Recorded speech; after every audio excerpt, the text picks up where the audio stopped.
Hello friends, welcome to Secret of Health and Beauty. Friends, இன்னைக்கு நம்ம channel வழியா நம்ம फ्रेंड्स எல்லாரையும் நான் மறுபடியும் மீட் பண்றதுல எனக்கு ரொம்ப சந்தோஷமா இருக்கு. இன்னைக்கு பாத்தீங்கன்னா எப்பவும் போல ஒரு அருமையான ஒரு சூப்பரான ஒரு வீடியோவோட தான் நான் வந்து உங்களை மீட் பண்ணிருக்கேன். அது என்ன வீடியோனா இன்னைக்கு பார்த்தீங்கன்னா ஃப்ரெண்ட்ஸ் நம்ம உடல் அதாவது லேடிஸ் உடல் வந்து அன்வான்டாக வளர்ந்துருக்கோம் ஹேர் தேவையில்லாத அந்த ஹேரை வந்து ஈஸியாக எப்படி ஒரு 15 நிமிஷத்தில் ஈஸியாக போக்க வைக்க போகிறோம் அப்படின்னு தான் பார்த்துருக்கோம். இதுக்காக நான் ஒரு க்ரீம் ஒன்று ரெடி பண்ணியிருக்கேன். இந்த வீடியோ தொடர்ந்து ஸ்கிப் பண்ணாமல் பாருங்கள். அப்போ இந்த க்ரீமில் என்னென்ன பொருட்கள் என்னென்ன அளவுகளில் நான் சேர்த்துருக்கேன் அப்படின்னு சொல்லி உங்களுக்கு நல்லா தெரியும். இந்த வீடியோ பார்த்துட்டு இதேமாதிரி ஒரு க்ரீமை நீங்களும் ரெடி பண்ணி உங்கள் உடலில் வந்து எங்கெங்கெல்லாம் வந்து நம்ம ஹேர் தேவையில்லை அப்படின்னு நினைக்கிறோமோ அந்த இடத்துல வந்து ஒரு மசாஜ் பண்ணிட்டு வந்தாலே போதும். அந்த முடிகள் எல்லாமே ஸ்மூத்தாக அப்படியே வலிகள் எதுவுமே இல்லாமல் ஈஸியாக வந்து ரிமூவ் ஆயிரும். வீடியோ பாருங்கள், ஏன்னா இது அளவுகள் வந்து ரொம்ப முக்கியம். எனக்கு கரெக்டாக சேர்த்தா மட்டும் இந்த மாதிரி ஒரு க்ரீம் கிடைக்கும். அதனால் வீடியோ பார்த்துட்டு இதே மாதிரி ஒரு க்ரீமை ரெடி பண்ணுங்கள். முழுசாக பார்த்துட்டு இது உங்களுக்கு ரொம்ப பிடிச்சிருந்தா இந்த வீடியோவை கண்டிப்பாக மறக்காம ஒரு லைக் பண்ணுங்கள். லைக் பண்ணுறது மட்டும் இல்லாமல் உங்கள் ஃப்ரெண்ட்ஸ் கூட எல்லாரும் கூட இந்த வீடியோவை கண்டிப்பாக ஷேர் பண்ணுங்கள். நம்ம சேனல் வந்து நீங்கள் இப்போ தான் ஃபர்ஸ்ட் டைம் பார்த்துட்டு இருக்கீங்க அப்படின்னா நம்ம சேனலுக்கு கீழே இருக்குள்ளே சப்ஸ்கிரைப் பட்டன், அந்த சப்ஸ்கிரைப் பட்டனை அமைக்க சப்ஸ்கிரைப் பண்ணுங்கள். அப்படியே மறக்காமல் பக்கத்தில் இருக்க பெல் பட்டனையும் டச் பண்ணுங்கள். இந்த பெல் பட்டனை டச் பண்ணால் மட்டும்தான் நம்ம சேனலில் வர புத்தம்புது வீடியோக்கள் எல்லாமே வந்து உங்களை அப்பப்போ காமிச்சு நோட்டிஃபிகேஷனை புதுசாக காமிச்சு நீங்கள் பார்க்குறதுக்கு ரொம்ப பயன் தரக்கூடியதாக இருக்கும். ஏன்னா நம்ம சேனலில் பார்த்தீங்கன்னா ஃப்ரெண்ட்ஸ் எக்கச்சக்கமான வீடியோக்கள், அதாவது பெண்களோட முகத்தை நல்லா சூப்பராக பளபளன்னு வச்சுக்கிறதுக்காக ஃபேஷியல் க்ரீமாக இருக்கட்டும், அவங்களோட ஹேரை வந்து நல்லா நீளமாக கருமையாக வளர்க்குறதுக்கு ஹேர் ஆயிலு, ஒரு சிலருக்கு பார்த்தீங்கன்னா வெள்ளை முடிகள் இருக்கும், வெள்ளை முடிகள் செம்பட்டை முடிகள் இருக்கும் இல்லையா, அந்த மாதிரியான முடிகளை கருமையாக மாற்றுறதுக்கான ஹேர் டை, அதாவது முற்றிலும் இயற்கையானது, எந்தவித கெமிக்கல்ஸ் கலக்காத ஹேர் டையாக இருக்கட்டும், ஹேர் பேக்காக இருக்கட்டும், இல்லை வெயிட் லாஸ்க்கு வெயிட் இன்க்ரீஸ் பண்ணுறதுக்கு, தாய்மார்களுக்கு, குழந்தைகளுக்கு, கர்ப்பிணிகளுக்கு, வயதானவங்களுக்கு சொல்லி எக்கச்சக்கமான வீடியோக்கள் எல்லாருக்கும் தேவைப்பட்ட அனைத்து வீடியோக்களும் வந்து நாங்கள் அப்டேட் பண்ணிகிட்டே இருக்கோம். இது எல்லாத்தையும் நீங்கள் சூப்பராக பார்த்து பயனடையலாம். ஓகே ஃப்ரெண்ட்ஸ், வாங்க இப்போ நம்ம வீடியோக்குள்ளே போகலாம். இன்றைக்கி நம்மளோட ரெமிடியை என்ன பார்க்க போகிறோம் அப்படின்னு பார்த்தீங்கன்னா தேவையற்ற முடிகள். அந்த தேவையற்ற முடிகளை எப்படி வந்து நம்ம வந்து இயற்கையான முறைகளை வச்சு எடுக்க போகிறோம் அப்படின்றதான் ஃப்ரெண்ட்ஸ் பார்க்க போகிறோம். பொதுவாகவே தேவையற்ற முடிகள் பார்த்திங்கன்னா ஆண்கள் பார்த்திங்கன்னா அந்த மாதிரி முடிகளை பற்றி அவங்க கவலைப்பட மாட்டாங்க. ஆனால் பெண்களுக்கு தான் பார்த்திங்கன்னா அந்த மாதிரி ஒரு கவலைகள் வந்து இருக்கும். அதாவது அவங்களுக்குலாம் பார்த்திங்கன்னா ஒரு சிலருக்கு முகத்தில் வந்து முடிகள் அதிகமாக இருக்கும். பெண்களுக்கு பார்த்திங்கன்னா ஆண்களுக்கு இருக்கவே தாடி வளருது, லேசாக மீசை வளருது, இல்லைனா ஒரு மாதிரி நெத்திலலாம் வந்து முடி வளர ஆரம்பிச்சு. இது வந்து ஒரு சில பெண்களுக்கு வந்து இருக்கும். அந்த மாதிரியான முடிகள் வளரனால பார்த்திங்கன்னா அவங்க வந்து அதிகமான மன உளைச்சல் வந்து ஆளாயிருவாங்க. இல்லைனா அது நமக்கு வந்து ஜென்ஸ் மாதிரி முடி வளர ஆரம்பிச்சிருச்சு அப்படின்னு சொல்லி அவங்க ரொம்ப வருத்தப்பட்டு இருப்பாங்க. இனிமேல் நீங்கள் வருத்தப்பட வேண்டியதில்லை ஃப்ரெண்ட்ஸ். நம்மளோட முடியை வந்து இயற்கையான பொருட்களை வச்சு எடுக்கிறனால அடுத்து வந்து அது வளரவே வளராது. அப்படியே வேகமாக இயற்கையான முறையில் அது வந்து வேகமாக ஸ்டாப் பண்ணிடும். இந்த முடி இருக்கிற அவங்க என்ன செய்வாங்கன்னா பார்லர் போவாங்க. சில பார்லரில் போய் அந்த ட்ரீட்மெண்ட் பண்ணி அந்த ஹேரை வந்து ரிமூவ் பண்ணுவாங்க.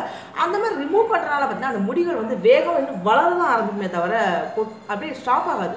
பார்லர் போகிறது அப்படி இல்லைன்னா ஏதாவது க்ரீம்ஸ் யூஸ் பண்ணுறது, ஒரு சிலர்லாம் பார்த்தீங்கன்னா ஷேவிங் பண்ணுற க்ரீம் வச்சுலாம் யூஸ் பண்ணுவாங்க. அது கண்டிப்பாக பண்ணவே கூடாது. அது மிகப்பெரிய தப்பு என்ன அப்படின்னா நம்ம பண்ணுறதுலே மிகப்பெரிய தப்பு அது ஒன்று மட்டும்தான். அந்த பிளேட் வச்சு யூஸ் பண்ணுறது மட்டும்தான். அந்த மாதிரி யூஸ் பண்ணுறாங்க பார்த்தீங்கன்னா ஹேர் வந்து அதிகமாக வந்து அந்த இடத்துல வந்து வளர ஆரம்பிக்கும். ஏன்னா முகம்ங்கிறது ஒரு ரொம்ப ஒரு பாதுகாக்கக்கூடிய ஒரு பகுதி இல்லையா, அதாவது மென்மையான பகுதி வேறு. அந்த இடத்துல போய் நம்ம இந்த மாதிரி க்ரீமோ பிளேடோ யூஸ் பண்ணோம் அப்படின்னா அது வந்து பெரிய தவறான செயல். நம்மளோட ரெமெடி பார்த்திங்கன்னா எப்போவுமே இயற்கையான பொருட்கள் வச்சு தான் ஃப்ரெண்ட்ஸ் நம்ம எல்லாமே யூஸ் பண்ணுவோம். அதே மாதிரியான க்ரீம் தான் எப்பவும் பார்க்க போகிறோம். அது மட்டும் இல்லாமல் ஒரு சில பெண்களுக்குலாம் பார்த்திங்கன்னா அக்குள் முடி இருக்கும். நிறைய பார்த்திங்கன்னா அக்குள் முடி இருக்கிறது, இல்லைன்னா கைகளில் முடி வளருது, கால்களில் முடி வளருதுன்னு சொல்லி நிறைய வந்து முடிகள் வளர்ந்துட்டு இருக்கோம். இது வந்து பொதுவாகவே முடிகள் வந்து கால்களில் கைகளில் வளருது பார்த்திங்கன்னா இயற்கையாக சொல்ல போனால் அது ரொம்ப நல்லது தான்.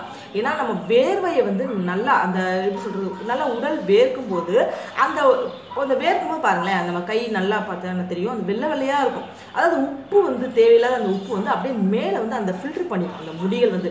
அது வந்து நம்ம இயற்கையிலே கிடைச்ச ஒரு வரப்பிரசாதம் தான் அந்த ஹேர் இருக்கிறது. ஆனால் நிறைய பேருக்கு வந்து அந்த ஹேரை விரும்புறதில்லை. அந்த ஹேரை எடுக்கணும் அப்படி தான் நினச்சிட்டு இருப்பாங்க.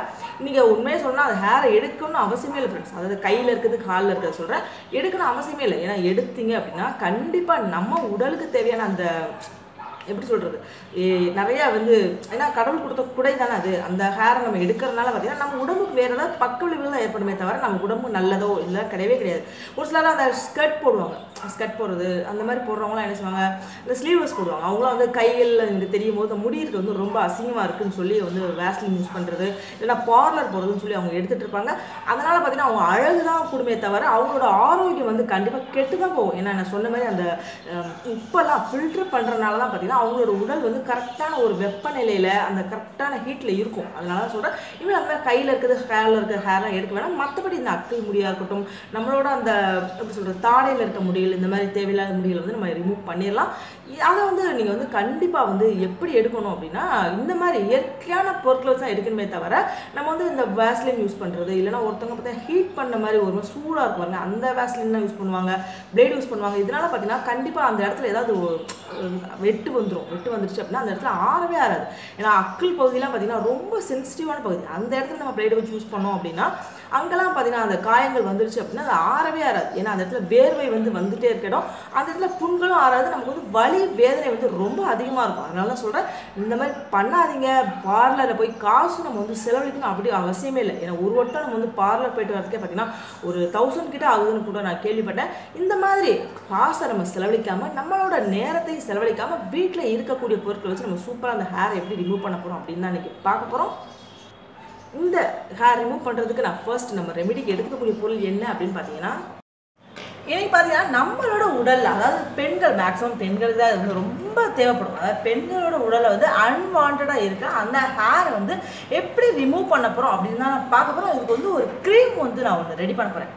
பொதுவாக பார்த்தீங்கன்னா இந்த ப்ராப்ளம் வந்து நிறைய பெண்களுக்கு வந்து ரொம்ப இருக்கும். ஒரு சில பெண்கள் வந்து இதை வந்து ட்ரீட்மெண்ட்டு இல்லைன்னா வீட்டிலேயே வந்து ரெடி பண்ணி ஏதாவது க்ரீம் அப்ளை பண்ணி எடுத்துகிட்டு இருப்பாங்க. அந்த மாதிரி பண்ணுறதுனால பார்த்தீங்கன்னா ஸ்கின்ல நிறைய ப்ராப்ளம் அதை வந்து சந்திச்சிருப்பாங்க. ஆனால் நம்ம இப்போ ரெடி பண்ண போகிற இந்த க்ரீம் பார்த்தீங்கன்னா 100% முற்றிலும் இயற்கையானது தான், எந்தவித கெமிக்கல்ஸ் எதுவுமே கலக்காது தான். அதனால் இது வந்து ஈஸியாக ரெடி பண்ணுறது ரொம்ப ஈஸியாக இருக்கும், அப்ளை பண்ணுறதும் ரொம்ப ரொம்ப ஈஸி ஃப்ரெண்ட்ஸ். அதனால் இந்த வீடியோ தொடர்ந்து பார்த்தாலே தெரியும். இந்த மாதிரியான க்ரீம் ரெடி பண்ணுறதுக்கு நான் ஃபர்ஸ்ட் என்ன எடுத்துருக்கேன் அப்படின்னு பார்த்தீங்கன்னா பேக்கிங் சோடா, அதாவது சோடா உப்புன்னு சொல்லுவோம் இல்லையா. நம்ம வீடுகளில் அம்மாட்ட கேட்டிங்கனாலே தெரியும், எல்லா வீடுகளையுமே அம்மா கண்டிப்பாக வச்சுருப்பாங்க. ஏன்னா இது வந்து பொதுவாகவே தோசை மாவு இருக்குது பாருங்க, தோசை மாவு புளிக்காமல் இருக்கிறதுக்காக வந்து அந்த அஞ்சரைப்பட்டின்னு சொல்லுவோம் இல்லையா, அதில் வந்து வச்சுருப்பாங்க. மாவு புளிச்சிருச்சு அப்படின்னா இதில் லைட்டாக கொஞ்சோண்டு சேர்த்தா போதும், அந்த மாவோட புளிப்புத்தன்மையை அப்படியே எடுத்துகிட்டு அதுக்கப்புறம் அந்த தோசை சுட்டு சாப்பிட்டோம்னு சொல்லுவோம், அந்த தோசையில் புளிப்புத்தன்மையே இல்லாமல் அவ்வளோ சுவையாக வந்து தோசை மாறிடும். இன்னும் பார்த்தீங்கன்னா நிறைய வகையில் வந்து சோடா உப்பை பயன்படுத்திட்டு இருப்பாங்க. இந்த சோடா உப்பை பயன்படுத்தா இன்றைக்கி நம்ம ஸ்கின்ல இருக்க அந்த அன்வான்ட் ஹேரை வந்து நம்ம வந்து ரிமூவ் பண்ண போகிறோம்.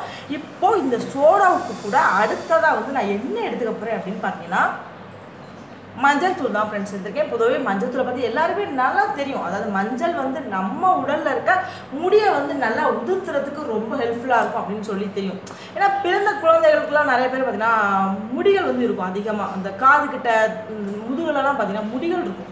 அது பேர் என்ன சொல்லுவாங்கன்னா பூனை முடி அப்படின்னு சொல்லுவாங்க பாருங்க. அந்த மாதிரியான முடிகள் வந்து மஞ்சளை தேய்ச்சி விட்டாங்கனாலே போதும், அந்த முடிகள் வந்து அப்படியே 4 இடத்துல அதாவே உளுந்துரும். பொதுவே அம்மா என்ன சொல்லுவாங்கன்னா முடி அதிகமாக இருக்குன்னா நீ வந்து எதுவும் பண்ணாத, க்ரீம் யூஸ் பண்ணாத, மஞ்சள் மட்டுமே தேய், அந்த முடி அதுவாகவே பட்டு போயிடும்னு சொல்லுவாங்க. ஆனால் நம்ம அதை கேட்கறதே கிடையாது. இந்த மாதிரியான ஒரு அருமையான ஒரு மஞ்சள் தூளை தான் வந்து நான் 2ஆவதாக எடுத்திருக்கேன். 3ஆவது கூட என்ன செய்ய போகிறேன் அப்படின்னு பார்த்தீங்கன்னா லெமன் தான் ஃப்ரெண்ட்ஸ் எடுத்திருக்கேன். பொதுவாக லெமனில் இருக்க அந்த சிட்ரிக் ஆசிட் வந்து எந்த அளவுக்கு நம்ம ஸ்கின்னை பாதுகாக்குமோ, அங்கே இருக்க டெட் செல்ஸை வேகமாக ரிமூவ் பண்ணுவோம். இன்றைக்கி நம்ம க்ரீமுக்கு ரொம்ப அதிகப்படியாக வேலை செய்யும். ஏன்னா அந்த சோடா உப்பு மஞ்சள் பொடி கூட இந்த லெமன் சேரும்போது நம்மளோட ஹேரை வந்து எந்த விதமான வலி இல்லைனா அந்த இடத்துல எதுவும் புண்கள் ஏற்படாமல் அந்த ஹேரை வந்து ஈஸியாக ரிமூவ் பண்ணுறதுக்கு இது வந்து ரொம்ப சிறந்ததாக இருக்கும். இப்போ நானாக இன்னும் ஒரே ஒரு பொருள் மட்டும் தேவை, அது வந்து நான் கடைசியாக ஃபைனலாக வந்து நம்ம அந்த க்ரீம் அப்ளை பண்ணும்போது சொல்கிறேன். ஃபர்ஸ்ட் இந்த க்ரீமை முதல்ல வந்து நம்ம ரெடி பண்ணிக்கலாம். இப்போ சோடா உப்பு பார்த்தீங்கன்னா 1 டேபிள் ஸ்பூன் அளவு நான் எடுத்திருக்கேன். உங்களுக்கு செஞ்சு காட்டுறதுக்காக தான் எடுத்திருக்கேன். உங்களுக்கு வந்து இன்னும் கொஞ்சம் அதிகமாக தேவைன்னா நீங்கள் வந்து அளவுகள் அதிகரிச்சுக்கோங்க. இப்போ சோடா உப்பு கூட மஞ்சள் தூள் இருக்கு இல்லையா, மஞ்சள் தூளை பாதி அளவு சேர்க்கணும் சரிசமமாக. இப்போ அது 1 டேபிள் ஸ்பூன்னா இது வந்து ஒரு 1/2 டேபிள் ஸ்பூன் எடுத்திருக்கேன். முதல் இதை நல்லா கிண்டி விட்டுருங்க. பாருங்கள் சோடா உப்பும் நம்மளோட மஞ்சள் தூளும் நல்லா கலந்துருச்சு. கலந்து விட்டோடனே அடுத்ததாக என்ன செய்யணும்னா தண்ணி எதுவுமே சேர்த்துறாதீங்க. நம்ம லெமன் ஏற்கனவே எடுத்து வச்சோம் இல்லையா, அதில் வந்து 1/2 எலுமிச்சம்பழமே போதுமானதான். ஒரு எலுமிச்சம்பழம் சேர்க்கணும் அவசியம் இல்லை. இப்போ 1/2 எலுமிச்சம்பழத்தை அப்படியே இதில் புழிஞ்சு விடுங்க. கண்டிப்பாக லெமனோட தண்ணி பட்டோன்னே இது வந்து ஒரு மாதிரி பொங்கி வரும். இப்போ பாருங்கள், நான் ஏற்கனவே பாருங்கள் லைவாக செஞ்சு காமிச்சிருக்கேன். பாருங்கள் எந்த அளவுக்கு பொங்கல் மாதிரி எப்படி சூப்பராக பொங்கி பொங்கி இந்த பால் பொங்கி வரும் பாருங்களேன். அதே மாதிரி எனக்கு சூப்பராக வந்து இது பொங்கி வந்துருச்சு இந்த க்ரீமு. இதை நல்லா அப்படியே கிண்டி விடுங்க. கண்டிப்பாக தண்ணி எது சேர்க்காதீங்க. இதுலேயே வந்து சமமாக இருக்கும். அந்த க்ரீம் வந்து ஈஸியாக வந்து கிடச்சிரும். பாருங்கள் இந்த மாதிரி கிண்டி விட்டோடனே அந்த பொங்குற தன்மை வந்து அடங்கிரும். அடங்கி பாருங்கள் அந்த க்ரீம் சூப்பராக மென்மையான ஒரு சாஃப்டான க்ரீமாக எனக்கு வந்து இது கிடச்சிருச்சு. இப்போ இந்த க்ரீமை வந்து நம்ம எப்படி, நான் எப்படி சொன்னேன் இல்லையா, ஃபைனலாக இது கூட ஒரு பொருள் சேர்க்கணும், அதை எப்படி சேர்த்து அப்ளை பண்ணணும்னு சொல்கிறேன்னு சொன்னேன் இல்லையா. அது என்ன அப்படின்னு பார்த்தீங்கன்னா தக்காளி பழம் தான் ஃப்ரெண்ட்ஸ் எடுத்துருக்கேன். ஒரு அரை தக்காளி பழம், நாட்டு தக்காளி பழம் ஒரு அரை தக்காளி பழம் எடுத்துருக்கேன். இந்த க்ரீமை வந்து இந்த தக்காளி பழத்தில் வச்சு தான் வந்து நம்ம வந்து அந்த ஹேரை வந்து ரிமூவ் பண்ண போகிறோம். இதை எப்படி பண்ணணும் அப்படின்னா, அந்த தக்காளி பழத்தில் இந்த க்ரீமை நல்லா வச்சு தடவுங்க. இப்போ இந்த க்ரீமில் நல்லா பாருங்கள் தக்காளி பழத்தில் வச்சாச்சு. க்ரீமை வச்சு நல்லா இந்த மாதிரி ஃபிக்ஸ் பண்ணிடுங்க. இப்போ தக்காளி பழத்து கூட அந்த க்ரீம் வந்து சூப்பராக வந்து எனக்கு வந்து ஃபிக்ஸ் ஆயிடுச்சு. இதை அப்படியே இந்த தக்காளி பழத்தோடு தான் ஃப்ரெண்ட்ஸ் தடவணும். நம்ம கைட்டெல்லாம் தடவ வேண்டியதில்லை. இந்த தடவை பார்த்தீங்கன்னா அந்த தக்காளி சாறும் நல்லா வெளியேற ஆரம்பிச்சு. இதை அப்படியே நல்லா எங்கெங்கெல்லாம் ஹேர் வந்து நமக்கு தேவையில்லைன்னு நினைக்கிறோமோ அந்த இடத்துலலாம் அந்த தக்காளி பழத்தை வச்சு மசாஜ் பண்ணிட்டு வந்தாலே போதும். அந்த ஹேர் எல்லாமே வந்து வேகமாக வந்து உழுக ஆரம்பிச்சிடும். நல்லா தடவுங்க. ஒரு 10 நிமிஷம் அந்த இடத்துல நல்லா மசாஜ் பண்ணி விட்டுட்டு அந்த மஞ்சளோடு சேர்த்து அப்படியே ஊற விடுங்க. கண்டிப்பாக ஒரு 1/4 மணி நேரம் ஊறணும் ஃப்ரெண்ட்ஸ். 1/4 மணி நேரம் ஊறினா தான் அந்த ஹேர் வந்து ஸ்மூத்தாக வந்து வெளியேற ஆரம்பிக்கும். 1/4 மணி நேரம் கழிச்சு நீங்கள் சும்மா ஒரு காட்டன் வச்சுருப்பீங்களா, காட்டனில் டவல் இந்த மாதிரி வச்சு சும்மா அப்படியே தொடச்சி எடுத்தாலே போதும். அந்த ஹேர் எல்லாமே அந்த துணியில் வந்து நல்லா ஓட்டிகிட்டு வந்துடும். அப்படி இல்லைன்னா நீங்கள் சும்மா தண்ணி வச்சு நல்லா அப்படியே கையை வச்சு க்ளீன் பண்ணாலே அந்த ஹேர் வந்து நமக்கு ஈஸியாக போயிடும். ஓகே ஃப்ரெண்ட்ஸ், இன்றைக்கி பார்த்தீங்கன்னா ஒரு அருமையான சூப்பரான வீடியோ பார்த்தாலே அது உங்களுக்கு ரொம்ப ரொம்ப பிடிச்சிருக்கும் நான் நம்புகிறேன். ஏன்னா இந்த வீடியோவை கண்டிப்பாக உங்கள் ஃப்ரெண்ட்ஸ் எல்லாருக்கும் வந்து கண்டிப்பாக ஷேர் பண்ணுங்கள். ஏன்னா இது ரொம்ப வந்து பயன் தரக்கூடியது, லேடிஸ்க்குலாம் ரொம்ப யூஸ்ஃபுல்லாக இருக்கும். அதனால் சொல்கிறேன், எல்லாருக்குமே ஷேர் பண்ணி நீங்களும் உங்கள் ஹேரை வந்து அந்த அன்வான்டாக இருக்க அந்த ஹேரை வந்து ஈஸியாக ரிமூவ் பண்ணிக்கலாம். இப்போ பார்த்தோம் இல்லையா, இந்த வீடியோ வந்து உங்களுக்கு ரொம்ப ரொம்ப பிடிச்சிருக்கும் அப்படின்னு நான் நம்புறேன். இந்த வீடியோ உங்களுக்கு ரொம்ப பிடிச்சிருந்தா கண்டிப்பாக மறக்காம லைக் பண்ணுங்கள். லைக் பண்ணுறது மட்டும் இல்லாமல் கண்டிப்பாக இந்த வீடியோவை கண்டிப்பாக எல்லாருக்கும் ஷேர் பண்ணுங்கள். இதேமாரி ஒரு அற்புதமான ஒரு சூப்பரான ஒரு வீடியோவோட நான் வந்து உங்களை நாளைக்கு மறுபடியும் மீட் பண்ணுறேன். Thank you friends.